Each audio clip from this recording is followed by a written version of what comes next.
हजरत मिर्जा मजहर जाने जाना फरमाते हैं कि बारिश हुई थी ताजी ताजी, दिल्ली में ताजी ताजी बारिश हुई थी। एक बाबा लकड़ी के जूते पहने खड़ा हो, अल्लाहू अल्लाहू अल्लाहू, असी किसी दे कुछ भी नहीं लगते, ना कोई साडा दर्दी। बाबा मस्त होके जा रहा, अल्लाहू अल्लाहू करता जा रहा। एक तवाइफ अपने कोठे से उतर के तो सीढ़ियों पे बैठी थी, साथ उसका यार भी बैठा था। बाबा अपनी मस्ती में जा रहा, तो बाबा जी के पैरों से कुछ मिट्टी उड़ी तो उस औरत के कपड़ों पे पड़ गई। परवाह ही नहीं, बुजुर्ग गुजर रहे। वो यार उसका दौड़ा हुआ आया, उसने आकर थप्पड़ मारा। का ख्याल नहीं सारे उसके कपड़े आलूदा कर दिए, तू किधर, तेरा दिमाग नहीं ठीक। बाबे ने नजर उठाई, का बेटे मैंने देखा नहीं, चल अल्लाह तेरा भला करे, तूने बदला ले लिया। बाबा जी चुप करके, वइज़ा ख़ातबहुमुल जाहिलून क़ालू सलामा, चुप करके गुजर गए। ठंड का मौसम था, बारिश ताज़ा हुई थी, हलवाई दूध काढ़ रहा था। उसने बिठाया बाबा जी को फट्टे पे, प्याला पकड़ा, दौड़ के आगे बढ़ा। बुजुर्ग आ गए, आइए बैठिए। दूध का गरम गरम प्याला शक्कर डाल के दिया। बाबा जी ने दूध पिया, फिर नजर झुकी, फिर रंग बदला। कहने लगे मालिक तू कितना बेनियाज है, कहीं थप्पड़ मरवाता है, कहीं दूध पिलाता है। तेरी बेनियाजी है ना, उधर थप्पड़ मरवाया, यहाँ दूध पिलाया, तू ही जानता है तेरे रंग क्या है। अभी बाबा वहीं बैठा था, दौड़े आए पीछे से लोग, शोर हुआ। बाबे को दबोच के वहां ले गए जहां उस नौजवान ने थप्पड़ मारा था। कहा तू अल्लाह का बंदा है, अल्लाह के बंदे बद्दुआ तो नहीं देते। हुआ क्या? कहा तूने बद्दुआ दी है? कहा नहीं दी, बात बताओ। कहने लगे उसने तुझे थप्पड़ मारा, छत पे चढ़ा है, पैर फिसला है, गर्दन के बल गिरा, मनका टूट गया, मर गया, तूने बद्दुआ दी है। बाबा जी कहने लगे यार मैंने तो दूसरा लफ्ज भी नहीं कहा, भला हो कह के गुजरा, मैंने नहीं बद्दुआ दी। का तूने दी है तभी तो मर गया। कहा नहीं दी। का बाबा तू बुजुर्ग आदमी है, सच बोल। तो बाबा जी कहने लगे सच सुनो। फिर मैं आ रहा था, मेरे पैरों से मिट्टी उड़ी, इसके यार के कपड़ों पे पड़ी, इसे बुरा लगा, इसने मुझे मारा। जब इसने मुझे मारा तो मैं कोई लवारस तो नहीं था, जब इसने मुझे मारा तो मैं कोई लवारस तो नहीं था। मुझे दुश्मनों न छेड़ो, मेरा है कोई जहां में, मैं अभी पुकार लूंगा, नहीं दूर है मदीना। इसने मुझे मारा तो मैं कोई लवारस था कि मेरा बदला कोई ना लेता। इसने मुझे मारा है तो मेरे यार को बुरा लगा तो उसने इसे मार दिया है, मेरी तो गलती कोई नहीं, यारों यारों का झगड़ा है, ये तो दोस्तों का झगड़ा है, ये तो यारों का झगड़ा है, कोई गलती नहीं मेरी, कोई गलती नहीं। खश खश जिन्ना कदर नहीं मेरा, वे मेरे साहब नू वड्याइयां, मैं ते गलियां दा रूड़ा कूड़ा, मैं गलियां दा रूड़ा कूड़ा, मैनू महल चढ़ाया है साइया, मैनू महल चढ़ाया है साइया। फरमाया इसने मुझे लवारस समझा था कि थप्पड़ मार के गुजर जाए, मेरा को पूछेगा ही नहीं। मेरे रसूल पाक अलैहिस्सलाम के बारे में रब फरमाता है अभी मैं तो तेरे हो तो वे काफर को सजा नहीं देता कि तू मौजूद है। याद रखें, हजरत फुज़ैल बिन अय्याज़ फरमाते हैं एक जवान था, मस्जिद में आया, लोगों से कहने लगा रोटी खिलाओ, किसी ने तवज्जो ना की। उसने कहा मैं रब रब बताने वाला हूं, मेरी तरफ देखो तो सही। किसी शख्स ने ख्याल ही ना किया। फिर उसने कहा यार थोड़ा सोचो, नमाजियों से कहा, अहले इलाका से कहा, उन्होंने तेरी तरह के बड़े दरवेश देखे। मस्जिद के मेहराब में वो रब करीम का बंदा इंतकाल कर गया। जब फौत हो गया ना, लोगों का मिजाज है, बीमार को दवाई नहीं देते, जनाजे पे वक्त पे पहुंच जाते। जब कोई गिर रहा होता है तो सहारा कोई नहीं देता, जब कोई गिर जाता है, टांग टूट जाती है तो तीमारदारी को जमाना पहुंच जाता है। और बुजुर्ग वो नौजवान अल्लाह का नेक बंदा मस्जिद के मेहराब में फौत हो गया। हजरत फुज़ैल इब्न अय्याज़ कहते हैं इमाम साहब ने ऐलान किया चंदा दो, कोई लावारस फौत हो गया, कफन देना। चंदा इकट्ठा हुआ, कफन खरीदा, जनाजा पड़ा, इशा के बाद दफन करके आए। फजर की नमाज के लिए जब इमाम और मुअज्जिन मस्जिद में आए तो चीखे मारने लगे, तड़पने लगे, दूर दूर तक आवाजें फैल गई, दुनिया दौड़ी आई। क्या हुआ? कहने लगे वो जो तुमने कफन पहनाया था वो यहां पड़ा हुआ है, और देखो कफन पे तहरीर लिखी है। तहरीर क्या है? अर्श के मालिक ने फरमाया मेरे दोस्त ने रोटी मांगी, तुमने दी नहीं, उसने तुम्हें मेरे करीब करने के लिए अपनी तरफ तवज्जो कराई, तुमने की नहीं, और मेरा यार तुम्हारे कफन का मोहताज था, संभाल के रखो अपना कफन, मैंने उसे जन्नत का लिबास अता फरमा दिया, संभाल के रखो। ये कोई लावारसों का टोला है? याद रखें, जो वारिस वाले हैं, वारिस वाले उनका रंग और है, जो मानने वाले हैं उनका मिजाज और है। अपनी जिंदगी लवारसों की तरह नहीं गुजारे, थोड़ा सा इधर गया था तो फिर थोड़ा सा इधर गया था तो थोड़ा सा, ये क्या बात हुई, ये क्या बात हुई। अपने आप को, अपनी निस्बत को, अपने अकीदे को मजबूत रखें। 1 इंच के लिए आला हजरत फाजिल बरेलवी रहमतुल्लाह अलैह के मकान की दीवार गिर गई।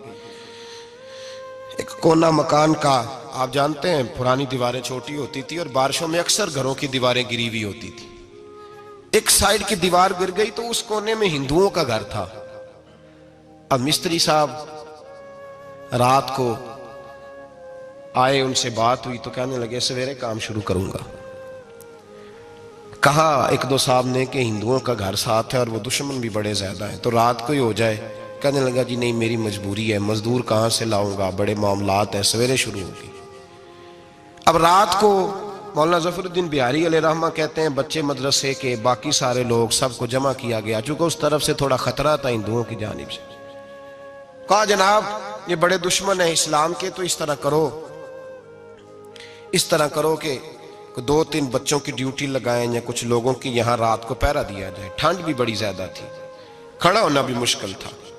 आला हजरत रहमतुल्लाह अलैह शाह की नमाज के बाद जल्दी उजरा खास में तशरीफ ले जाते थे। उस रात जब देखा ना बाहर शोर हो रहा है तो उसी तरह सर पे एक रुमाल लपेटा तो बाहर आ गए। कहने लगे क्या शोर है? कहा हुजूर सर्दी जरा ज्यादा है तो यहाँ किसी की ड्यूटी लगानी है पहरे की। 2 मिनट खामोश रहे, फिर फरमाने लगे कोई जरूरत नहीं, जाओ सो जाओ सारे जाके, कोई जरूरत नहीं, जाओ अपने अपने घरों को, कोई आदत नहीं, पहुंच जाओ। कहा हुजूर मेहरबानी करे, वो तय होने लगा था। फरमाया मेरी वजह से क्यों कोई सारी रात बेदार रहे, जाओ तुम्हें कहा ना आराम करो। लोग सो गए।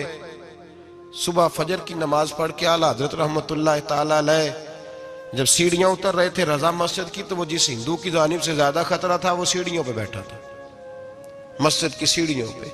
सब लोगों की तवज्जो हो गई। कहने लगा मौलाना मैं कलमा पढ़ने आया हूं, मुझे कलमा पढ़ा के मुसलमान कर दो, मैं कलमा पढ़ने आया हूं, मुसलमान करें।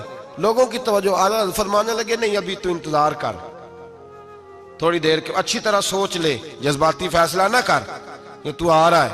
ये कह के जब 2 सीढ़ियां नीचे उतरे उसके पास से तो उसने पैर थाम लिए। कहने लगा अब ऐसे तो ना करो, रोने लगा। आला हजरत रहमतुल्लाह ने कलमा पढ़ाया, कुछ बातों की नसीहत फरमाई, तशरीफ ले गए। घेरने वाले घेर के बैठ गए। कहने लगे हमें भी बता बदला कैसे है। कहने लगा दीवार गिर गई, आधी रात के वक्त, आधी रात तक इंतजार करता रहा, पहरेदार कोई नहीं, तो 2 तलवारें लेकर जब मैं इनके मकान की जानिब बढ़ा, मैंने कहा आज गर्दन काटूंगा और काट करके निकलूंगा। कहता है जब मैं करीब आया तो 2 शेर खड़े थे, ऊपर से पलट के आया तो फिर खड़े थे, इधर से पलट के आया तो फिर खड़े थे।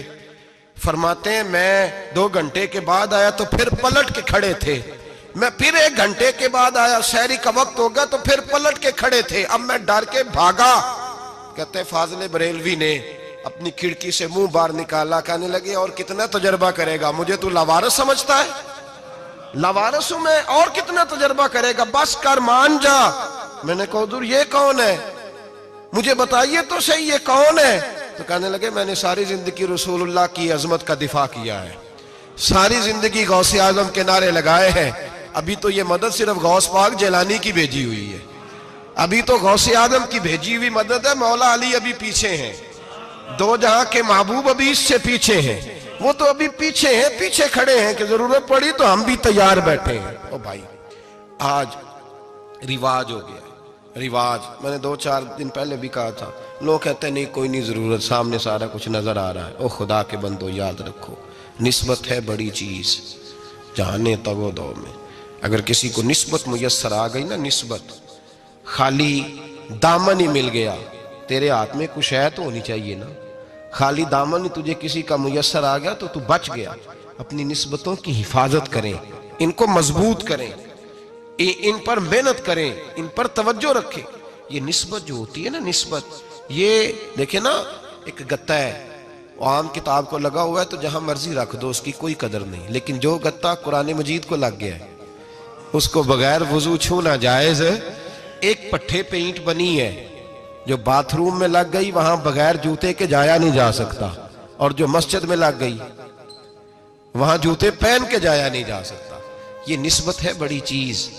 अगर मुयस्सर आए नसीब हो, अपनी निस्बत को मजबूत करके रखा करें, इसकी जौलानी का मुजाहरा किया करें। इस निस्बत में रोज तवानाई आनी चाहिए। मैं आपको बड़ी जिम्मेदारी के साथ एक बात बताता हूं तजर्बे की। हमें जितना किसी ने आके कहा है ना निस्बत के खिलाफ, हमारी निस्बत उससे ज्यादा मजबूत हुई है। हमें जितना किसी ने आके कहा है ना जी आपको क्या मिला, आपको क्या मिला, तो हमने उतना कहा यार जैसे जैसे तो कहता जाता है हमारी तो निस्बत में इजाफा होता जाता है, हमारा तो मिजाज बदलता जाता है। रोज एक नया पर्दा खुलता है, रोज एक नया रंग वाजे होता है, रोज एक नई तवानाई। अभी थोड़े दिन की बात है, एक मौलाना शरफुद्दीन साहब है, मुफ्ती साहब, मेरे हजरत साहब के मुरीद हुए। मुफ्ती थे, आलिम आदमी थे, सरकार ताजु शरिया। हमारे शेख से बैत की। अब हमारे हजरत साहब का इस वक्त हाल वही है, वराई तन्ना सयदखुलून फी दीनिल्लाहि अफवाजा। अब फौजों की फौजें लोग आते हैं। हमने देखा है सिर्फ खाली मुरीद होने वाले बाहर सैकड़ों की तादाद में हजारों लोग बैठे हैं कि सिर्फ बैत इतना कह दे हमने कबूल किया। इस आलम में और जहां हजरत साहब का ऐलान हो जाए कि तशरीफ ला रहे हैं, वहां लाखों का मजमा जमा हो जाता है और एक झलक देखने को लोग तरसते रहते हैं। ये कैफियत हमने देखी। वो दौर गुजर गया, कभी ऐसा भी होता था एक मैं होता था, एक तू होता था और तीसरी तन्हाई होती थी। वो दौर बीत जाता है, वो लम्हे किसी किसी को नसीब आते हैं। हजरत का वो मौलाना शरफुद्दीन साहब कहते हैं मुरीद हुआ, तो मुरीद हुआ मजमे में रस्सी हजरत फेंकते हैं या चादर फेंकते हैं, तो पकड़ के मुरीद हुआ, तो साथ साथ और चादरें बांधी थी, लोगों ने पकड़ी हुई थी। एक मौलाना, मैं जब बैत होके आया उनको बताया तो मुझे कहने लगे यार तो ऐसी जगह मुरीद हो गया जो तेरी बात भी ना सुन सके, जिनको तो दुखड़ा भी ना सुना सके, जो मसरूफ ही बड़े रहते हैं, कहाँ मुरीद हो गया। तो ऐसे पीर का बैत होता जहां तू जाता वो तेरे पास आते, गुफ्तगू होती, बातचीत होती। कहते जब उन्होंने मुझे बहुत ज्यादा कायल किया ना, बहुत ज्यादा, तो मैंने इरादा कर लिया, मैंने कहा बात ठीक है, बैत कहीं और होना चाहिए था। कहते मैं इशा के बाद सोया तो हजरत साहब मुझे ख्वाब में मिले, ख्वाब में, और फरमाने लगे मौलाना जब आप मुरीद हुए थे तो आप इस जानिब बैठे थे, इस कोने में आप थे, इतने लोग आपसे पहले थे, इस हाल में आप मुरीद हुए थे, और जहां तक बातचीत करने की बात है तो आपने जो दिल में सोचा था वो मैंने आके आपको बता दिया है। फिर भी बड़ी जरूरत हो तो मेरे साहबजादे का नंबर ले लें और फोन कर लिया करें, बात हो जाया करेगी। कहते हैं ये अभी बात हो ही रही थी कि मेरे दरवाजे पे दस्तक हुई तो मेरी आंख खुल गई, मेरी आंख खुली तो मैं परेशान हूं कि नंबर तो मिला नहीं।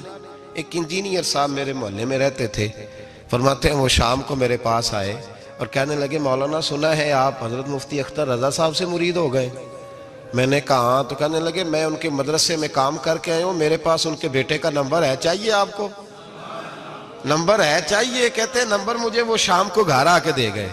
अब जब मैं आस्ताना नूर पे बरेली शरीफ मिलने के लिए हाजिर हुआ तो मेरे दिल में ख्याल आया, जब मैं अंदर गया ना तो मेरे दिल में ख्याल आया हुजूर ख्वाब जो आई थी, इतनी भी जल्दी क्या है, जरा ठहर जाइए, आप मिले जो थे तो साहब नंबर भी दे ही जाते। मेरे दिल में ख्याल आया तो सलाम अलैकुम के बाद हजरत कहने लगे मौलाना मुझे तो जल्दी कोई नहीं थी, आपके दरवाजे पे दस्तक हो गई थी, मुझे तो कोई जल्दी नहीं थी, आपका दरवाजा बजने लगा था, मुझे तो जल्दी कोई नहीं थी लौटने की। हर मुश्किल दी कुंजी यारो हथ मर्दा दे आई, और मर्द नजर करे जिस वेले मुश्किल रहे ना काई। बस लोगों ये याद रखो और इस पे अमल करो, अपनी निस्बतों को मजबूत करें। हमारा तो जैसे दिन का उजाला चमकता है ना, चमकता है दिल का उजाला, जैसे नया दिन चढ़ता है हमारे लिए तो एक नई रोशनी लेके आता है। अपने आप को बेदार रखें। सूरज अगर बाहर पूरा निकल आए ना तो जो आदमी आंखें जोर से बंद कर ले उसे कोई शय नजर नहीं आती, पूरा सूरज निकला हुआ भी हो। सूरज उसे नजर आएगा जिसकी अपनी आंखें भी खुली होंगी। तो आंखें ही नहीं खोल रहे, तो आंखें ही नहीं खोल रहे, आंखें, ये शिकवा आंखें ना खोलने का है, आंखें ही नहीं खोल रहे तो सूरज कैसे नजर आएगा। बात जरा सख्त है पर चलो आप मेरे अजीज हैं, कर जाता हूँ। मुल्ला रूमी रहमतुल्लाह ताला अलैह फरमाते मुझसे एक शख्स ने कहा कि नबी पाक सल्लल्लाहु ताला अलैहि वसल्लम अगर सिराजम मुनीरा है तो नजर क्यों नहीं आते? तो मैंने कहा उल्लू अगर आंखें बंद कर ले तो उसे कोई शय नजर नहीं आती, आंखें बंद कर ले तो उसे कोई शय नजर, तो आंखें तो खोलना, आंखें खोल। यहाँ मैं अपने कमरे में यूं पर्दा आगे करके लाइट बंद करके बाहर शोर मचाऊं, सूरज कोई नहीं, सूरज कोई नहीं, तो मुझे कोई बंदा कहेगा पागल है, इस तरह कर, बाहर निकल, इधर आ तुझे दिखाऊं सूरज है कि नहीं, तेरी तो अपनी आंखें बंद है। इकबाल कहते हैं दिले बीना भी कर खुदा से तलब, आंख का नूर दिल का नूर नहीं, अंदर की आंखें खोल, अंदर इतना अंधेरा है तो बाहर कैसे नजर आएगा। तो लोग आंख ही नहीं खोलते, दाएं बाएं देखते रहते हैं। निस्बत को मजबूत करें। रब तो फरमाता है हबीब तू मौजूद है तो मैं काफिर को भी अजाब नहीं देता। अब यहां खालिस निस्बत का बयान है, खालिस। ये नहीं फरमाया कि हबीब इनके अमल अच्छे हैं तो मैं अजाब नहीं देता। ये नहीं फरमाया कि हबीब यहाँ खाना काबा है तो मैं अजाब नहीं देता। निस्बत की बात फरमाई, निस्बत की। ये नहीं फरमाया कि हबीब यहाँ रोज तवाफ होता है तो अजाब नहीं देता, यहाँ तिलावत होती है तो फरमाया हबीब तू है, तू है, इसलिए मैं इन्हें अजाब। मदीने में कभी जलजला नहीं आया, पता है आपको? इसलिए नहीं आया कि वहां मेरे मुस्तफा का गुंबद खजरा है। कोई फसल वो बीजते नहीं, कोई फसल बोते नहीं, वो कोई फसल भी, लेकिन दुनिया की हर शय आपको मदीने में मिलती है। जो सबसे अच्छा फल खाना चाहे उसे मदीने में जाकर मिलता है, इसलिए कि वहां गुंबद खजरा की हरियाली मौजूद है। दुनिया की हर नेमत मिलती है इसलिए कि गुंबद खजरा जो मौजूद है। तो भाई ये निस्बतों की बात है, निस्बतों की। पुरानी उम्मतों में जब कोई गुनाह करता था तो दरवाजे पे लिखा होता था सवेरे, मेरे हबीब ने दुआ फरमाई मौला ये मेरे हैं इन्हें रुसवा न करना, ऐ अल्लाह मेरे हैं इन्हें रुसवा न करना।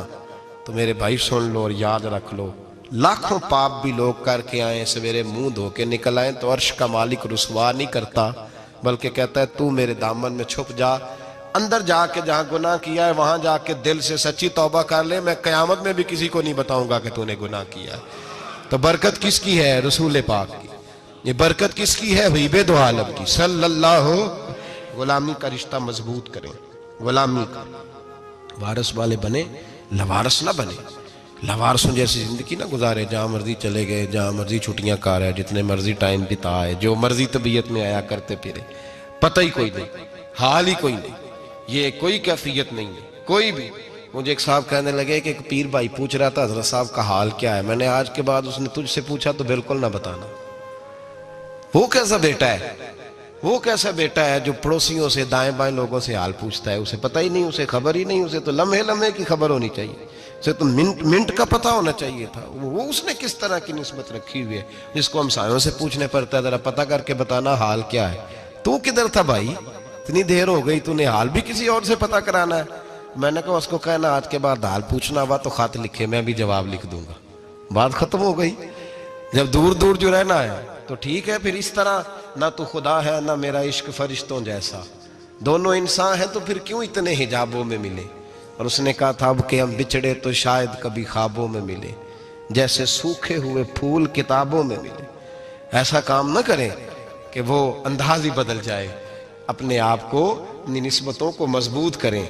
अल्लाह तबारक व तआला से दुआ और इल्तिजा है कि अल्लाह करीम हमें निस्बतों की मजबूती अता फरमाए, और अल्लाह तबारक व तआला हमें ये तौफीक दे कि हम समझ जाएं इस बात को कि असल बात है क्या, और असल की मजबूती कितनी ज़रूरी है, असल तक पहुंचना कितना ज़रूरी है। और ये भी याद रखें, अम्मा जब नाराज़ होती है ना, जब अम्मा नाराज़ होती है तो कहती है बस निकल जाता, फटाफट निकल जाता, दौड़ जा, कोई ताल्लुक नहीं। अब्बा भी कहता है आज आया तो टांगे तोड़ दूंगा, हाल ही कोई नहीं।